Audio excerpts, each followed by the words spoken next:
तुरतुरे, 10 रुपये ते तुरतुरे। तो यही तो कॉमेडी की बात। तो चलिए अपनी पढ़ाई शुरू करते हैं। तो भाई क्लास है हमारे 6। कौन सी क्लास है? 6 क्लास है। और चैप्टर जो है वो हमारा 11वां है। एक्सरसाइज है वो है 11.1। और क्वेश्चन हमारा कौन सा है? क्वेश्चन है हमारा 7वां। तो 7वां हमारा क्वेश्चन क्या कह रहा है? राधा बिंदुओं से एक रंगोली बना रही है। खड़िया के पाउडर की सहायता से बिंदुओं को जोड़कर रेखाओं का एक सुंदर प्रतिरूप बनाना, जैसे आकृति में कहा गया है। मतलब ये आपसे कह रहे हैं कि आप भी बनाने की कोशिश करना। उसके पास एक पंक्ति में 8 बिंदु हैं। 8 पंक्तियों की रंगोली में कितने बिंदु होंगे? यदि 8 पंक्तियां हों तो कितने बिंदु होंगे? यदि 10 पंक्तियां हों तो कितने बिंदु होंगे? ठीक है, तो इन्होंने क्या कहा है? एक जो पंक्ति है, वैसे तो ये हमारा कॉलम है, ठीक है, इसको हम कॉलम कहते हैं, मतलब स्तंभ कहते हैं। 1 2 3 4 5 6 7 8। इन्होंने कहा है एक पंक्ति में कितने बिंदु हैं? 8 बिंदु हैं। ऐसे ही दूसरी जो पंक्ति होगी उसमें भी हमारे कितने बिंदु होंगे? 8 बिंदु होंगे। अब ये कह रहे हैं ये बिंदु जो हैं वो हमारे R तक हैं, ठीक है। तो हमको बताने हैं टोटल बिंदु जो हैं वो हमारे कितने हैं, ये हमको बताना है। तो अभी तक तो हम यही पढ़ ही रहे थे कि कैसे हम टोटल संख्या जो है वो बताएंगे अचर पदों में, चर पदों में, ठीक है। तो हमारा क्वेश्चन कौन सा है? 7वां क्वेश्चन है। अब हमको क्या पता है, हम यहाँ पे लिख लेंगे क्वेश्चन जो कह रहा है उसी के अकॉर्डिंग ही अपनी बात लिखते जाएंगे, ठीक है। तो क्या कह रहे थे? एक पंक्ति में बिंदु की संख्या क्या है? तो हम यहाँ पे लिख देंगे प्रत्येक पंक्ति में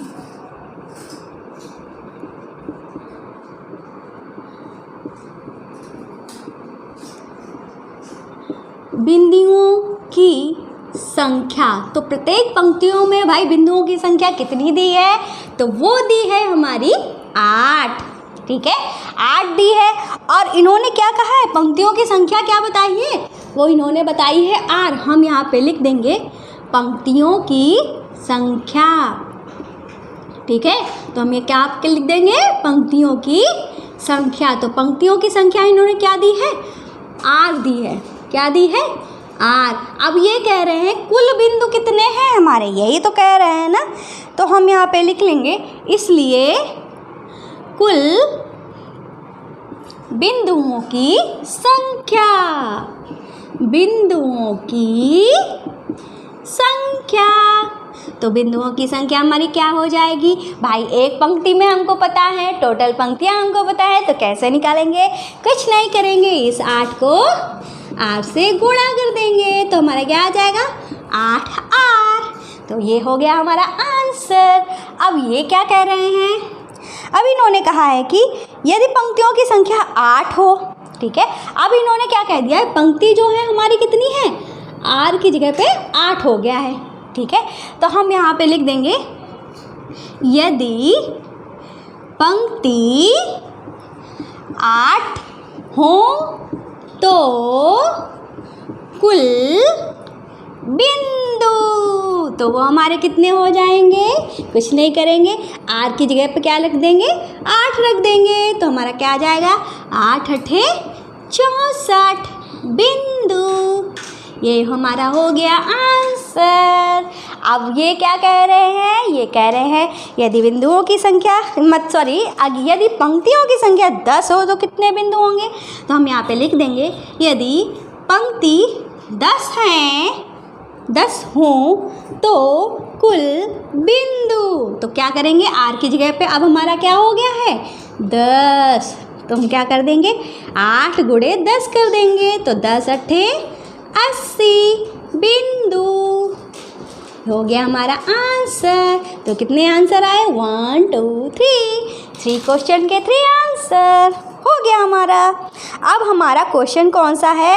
पहले तो आप नोट कर लीजिए, ठीक है। चलिए अब करते हैं अपना 8वां क्वेश्चन। तो 8वां क्वेश्चन कह रहा है लीला राधा की छोटी बहन है। लीला राधा से 4 वर्ष छोटी है। क्या आप लीला की आयु राधा की आयु के पदों में लिख सकते हैं। राधा की आयु x वर्ष है, तो हमें किसकी आयु बतानी है? लीला की। ठीक है, तो ये क्वेश्चन हमारा कौन सा है? 8वां है। तो इन्होंने राधा की आयु क्या बताई है? तो इन्होंने राधा की आयु जो है वो बताई है कितनी? वो बताई है x वर्ष। क्या बताई है? x वर्ष। ठीक है, और इन्होंने क्या कहा है? लीला जो है राधा की छोटी बहन है और लीला जो है राधा से 4 साल छोटी है। ठीक है, और तो हम यहाँ पे लिख देंगे इसलिए लीला की आयु। ठीक है, लीला की आयु तो क्या हो जाएगा हमारा? इससे 4 साल छोटी है तो x - 4 वर्ष हो जाएगा। बस यही करना था। अब आप कहोगे घटाया क्यों?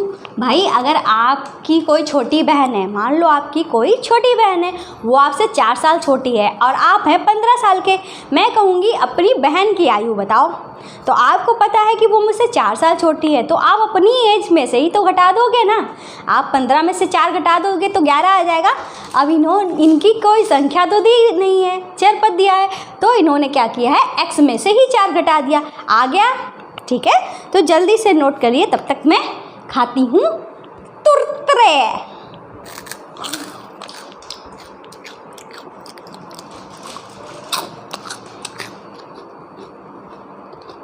मज़ा आ रहा, मज़ा आ गया। तो आज की अगला क्वेश्चन जो है वो हमारा है, माँ ने लड्डू बनाए हैं।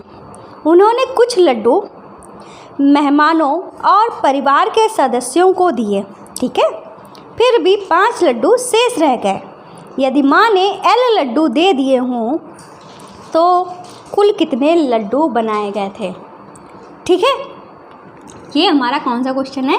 9वां क्वेश्चन है। ठीक है, तो प्रत्येक मेहमान को कितने लड्डू दिए हैं? हर मेहमान को L लड्डू दिए हैं, तो हम यहाँ पे लिख देंगे प्रत्येक मेहमान को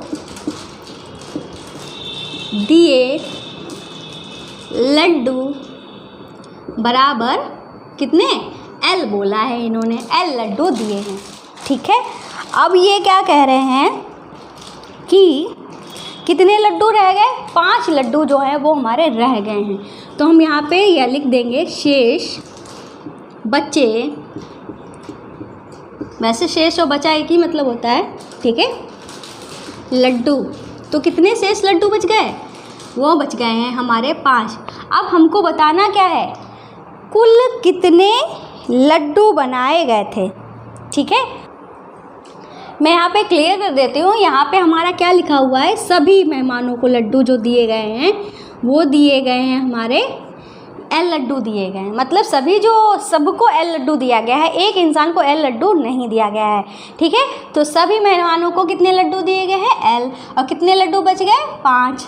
ठीक है, तो इन्होंने कहा है कुल लड्डू बताओ, तो ये तो बहुत आसान हो जाएगा। तो हम यहाँ पे लिख देंगे कुल लड्डू बराबर क्या हो जाएगा? इसमें हम 5 जोड़ देंगे, L + 5 लड्डू, तो यही हमारा क्या हो जाएगा?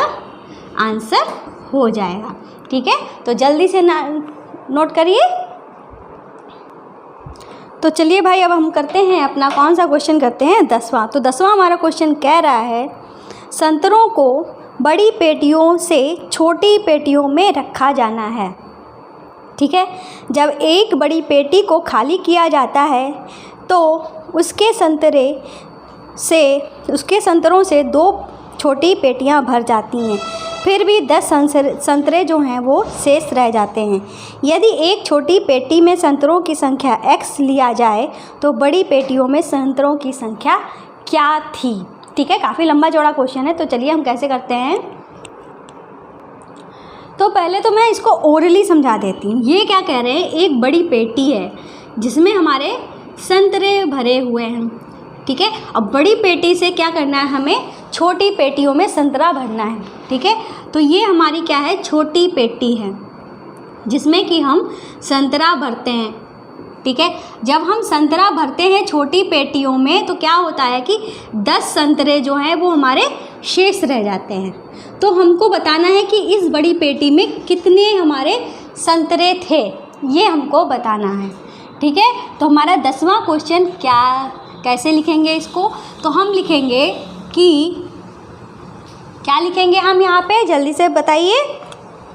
हम यहाँ पे लिख देंगे, हमको पता तो है नहीं छोटी पेटी में कितने आ रहे हैं, तो हम ही लिख देंगे माना छोटी पेटी में संतरे बराबर x संतरे हैं इसमें। तो हमने क्या मान लिया, इसमें x है तो सारी पेटियां तो बराबर है, तो इसमें भी हमारे x हो गए, ठीक है।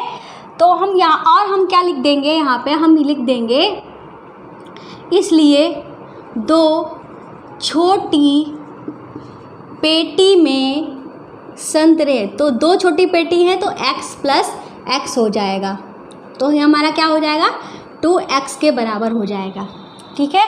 और ये क्या कह रहे हैं कि शेष संतरे कितने रह जाते हैं, शेष संतरे वो हमारे कितने रह जाते हैं, ये कह रहे हैं कि 10 रह जाते हैं। और हमको पता है क्या ज्ञात है, एक बात हमको ज्ञात है, वो हमको ये ज्ञात है कि एक बड़ी पेटी बराबर 2 छोटी पेटी, ठीक है, 2 छोटी पेटी, और साथ में कितना रह गया 10 जो है वो शेष रह जाता है, तो हमने ये 10 भी इसके बराबर रख दिया। मतलब बड़ी पेटी जो है इसमें कितने संतरे आ रहे हैं, 2 छोटी पेटियों के बराबर, और 10 संतरे जो हैं वो शेष रह जा रहे हैं, इसीलिए 2 छोटी पेटी और 10 लिख दिया। तो हम यहाँ पे क्या लिख देंगे, 2 छोटी पेटी में कितने हैं हमारे 2x हैं, और शेष कितने रह रहे हैं 10, तो बड़ी पेटी में संतरे कितने हो जाएंगे, हम यहाँ पे लिख देंगे इसलिए बड़ी पेटी में संतरे बराबर 2x प्लस 10, ठीक है। तो ये हमारा आंसर हो जाएगा, तो जल्दी से नोट कर ली। तो चलिए करते हैं अपना 11वां क्वेश्चन। तो 11वें का पहला क्वेश्चन हमारा क्या कह रहा है, तीलियों से बने हुए वर्गों के नीचे दिए हुए प्रतिरूपों को ध्यान से देखिए। कौन से प्रतिरूप, ये जो प्रतिरूप आपके सामने बने हुए हैं, ये वर्ग अलग अलग नहीं हैं, 2 संलग्न वर्गों में एक तीली उभयनिष्ठ है, ठीक है। इस प्रतिरूप को देखिए और वह नियम ज्ञात कीजिए जो वर्गों की संख्या के पदों में आवश्यक तीलियों की संख्या देता है, ठीक है। तो हमको क्या बताना है कि एक फार्मूला बनाना है, इनसे क्या हमारा फार्मूला बन सकता है, किस फॉर्म में ये तीलियां हमारी लगाई गई हैं। और एक बात इन्होंने कही है कि ये जो वर्ग बने हैं उनमें एक तीली उभयनिष्ठ है, जैसे कि ये एक वर्ग है, ये एक वर्ग है, इसमें उभयनिष्ठ ये हुआ, ये एक वर्ग है, ये एक वर्ग है, इसमें उभयनिष्ठ ये हुआ, ये एक वर्ग है, ये एक वर्ग है, इसमें ये उभयनिष्ठ हुआ, ठीक है। मतलब एक तीली जो है उभयनिष्ठ है। तो हम यहाँ पे ये हमारा ए वाला है, ठीक है। तो हम इस वाले चित्र में देखते हैं क्या लिखा है, कितनी तीलियां हैं, 4 तीलियां हैं, ठीक है। और ये जो हमारा चित्र बना हुआ है इसमें कितनी तीलियां हैं, 1 2 3 4 5 6 7, कितनी तीलियां हैं, 7 तीलियां हैं। इस चित्र को देखेंगे तो कितनी है, 1 2 3 4 5 6 7 8 9 10, कितनी तीलियां हैं 10। अब ये देखेंगे तो इसमें कितनी है, 1 2 3 4 5 6 7 8 9 10 11 12 13, कितनी है 13 तीलियां हैं। अब हम इस चीज़ को कैसे लिख सकते हैं, कैसे लिख सकते हैं, हमको पता है 3 + 1 है, ये हमारा क्या है 6 + 1 है, ठीक है। ये हमारा 9 + 1 है, और ये हमारा क्या है 12 + 1 है, ठीक है। इस तरीके से हम लिख सकते हैं कि नहीं लिख सकते हैं, लिख सकते हैं ना। तो अब हम इसको कैसे लिख सकते हैं, हमारा ये कितने वर्ग है, एक वर्ग है ना, तो इस चीज़ को हम कैसे लिख सकते हैं, 3 × 1 + 1, ये वाला 1 कहाँ से आया, ये बता रहा है कि एक वर्ग है। इस चीज़ को हम कैसे लिख सकते हैं, यहाँ पे हम छोटा लिख देंगे 3 × 2, अब 2 का मतलब क्या है, यहाँ पे 2 वर्ग हैं, ठीक है, +1। अब इसको हम 3 × 3 भी लिख सकते हैं +1। अब इस 3 का मतलब क्या हुआ कि 3 वर्ग हैं। इस चीज़ को हम क्या लिख सकते हैं, 3 × 4 +1। अब 4 का मतलब क्या है, यहाँ पे 4 वर्ग हैं। तो इसी को ध्यान में रख के हमें क्या बनाना है, एक फॉर्मूला बनाना है। तो हमारा जैसे मान लो हमारे ये हमने वर्ग बनाया इस तरीके से बना, और ये वर्ग जो है हमारा n तक जा रहा है। कहाँ तक जा रहा है, n तक जा रहा है। ठीक है, तो हमको बताना है कि इसमें कुल कितनी तीलियाँ लगेंगी, जिसमें n तक हमारे वर्ग बने हुए हैं उसमें तीलियों की संख्या क्या होगी। तो हम इसको कैसे लिख सकते हैं, हम यहाँ पे जैसे कि क्या लिखेंगे, तीलियों की संख्या हमारी क्या होगी वो तो हमें पता नहीं, तो फॉर्मूला जो बनेगा वो हमारा बनेगा 3। तो हमारे फार्मूले सब में 3 है, देखो इसमें भी 3 है, इसमें भी 3 है, इसमें भी 3 है, इसमें भी 3 है, तो 3 तो लिखा ही जाएगा। और 1 जो है 1 वर्ग दर्शा रहा है, 2 जो है 2 वर्ग दर्शा रहा है, 3 3 वर्ग दर्शा रहा है, 4 4 वर्ग दर्शा रहा है। यहाँ पे कितने वर्ग हैं, n है, तो हम यहाँ पे n लिख देंगे, और +1 सब में है तो हमने +1 लिख दिया। ठीक है, हम यहाँ पे लिख सकते हैं n वर्गों की तीलियाँ। ठीक है, ये हम निकाल रहे हैं। तो हमारे क्या है, फॉर्मूला निकल के आया, ये निकल के आया है, ये हमारा क्या हो जाएगा 3n+1। ठीक है, ये जो है हमारा फॉर्मूला निकल के आ जाएगा। ठीक है, तो कैसे निकला मैंने पूरी डिटेल से वो बताया है। ठीक है, अब हम करते हैं अपना बी वाला क्वेश्चन। तो बी वाला हमारा क्वेश्चन क्या कह रहा है, आकृति तीलियों से बना त्रिभुजों का एक प्रतिरूप दर्शा रही है। उपरोक्त 11A में 11A की तरह ही, मतलब इसकी तरह ही व्यापक नियम ज्ञात करना है जो त्रिभुजों की संख्या के पदों में आवश्यक तीलियों की संख्या देता है। मतलब हमको अब नियम बताना है कि इसमें कौन सा नियम फॉलो होगा जो तीलियों की संख्या बताएगा। ठीक है, तो अब हमको इसमें क्या पता है कितनी तीलियां हैं, तो हम यहाँ पे लिख देंगे 3 तीलियां हैं। इसमें कितनी तीलियां हैं, 1 2 3 4 5। कितनी तीलियां हैं, 5 तीलियां हैं। इसकी बात करते हैं तो कितनी है, 1 2 3 4, 1 2 3 4 5 6 7। कितनी तीलियां हैं, 7 तीलियां हैं। ठीक है, अब हम इस चीज़ को क्या लिख सकते हैं, कोई जल्दी से बताएगा। तो इस चीज़ को जैसे कि हम लिख सकते हैं 2 + 1 लिख सकते हैं। इसको क्या लिख सकते हैं, 4 + 1। इसको क्या लिख सकते हैं, 6 + 1। सेम इसकी तरह ही होगा। ठीक है, और हम क्या कर सकते हैं, ये हमारा एक त्रिभुज है ना, तो हम इसको ये भी लिख सकते हैं 2 × 1 + 1, तो हमारा 3 ही आएगा। 2 × 1 2, 2 में 1 जोड़ा 3। ठीक है, अब एक क्या दर्शा रहा है कि एक त्रिभुज है, इसको हम क्या लिख सकते हैं 2 × 2 + 1। जहाँ ये वाला 2 क्या दर्शा रहा है, 2 त्रिभुज है, 1 2। इसको क्या लिख सकते हैं 2 × 3 + 1, जहाँ 3 दर्शा रहा है कि 3 त्रिभुज हैं। ठीक है, अब मान लो हमारे जो त्रिभुज हैं वो कितने हैं, n तक गए हैं। ठीक है, त्रिभुज जो हमारे बने हैं वो n तक बने हैं। ठीक है, इस तरीके से हमारे त्रिभुज जो बने हैं वो कहाँ तक बने हैं, n तक बने हैं। ठीक है, कहाँ तक बने हैं, n तक बने हैं। तो हमको बताना है कि n त्रिभुजों में कितनी तीलियों की आवश्यकता होगी। तो हम यहाँ पे लिख देंगे n, दिख रहा है आपको, नहीं दिख रहा है कोई बात नहीं, यहाँ पे लिख देंगे n त्रिभुज के लिए तीलियों की संख्या। तो हमारी संख्या क्या निकल के आएगी, 2 जो है सब में है, यहाँ पे भी है, यहाँ पे भी है, यहाँ पे भी है, तो 2 तो लिखा ही जाएगा। अब ये जो है दूसरा नंबर वो हमको दर्शा रहा है त्रिभुजों की संख्या, जो कि यहाँ पे क्या है n है, और +1 भी सब में है। तो हमारा फॉर्मूला क्या निकल के आएगा 2n + 1। यही हमारा क्या हो जाएगा, आंसर हो जाएगा। तो जल्दी से नोट कर लीजिए और आपकी एक्सरसाइज ख़त्म।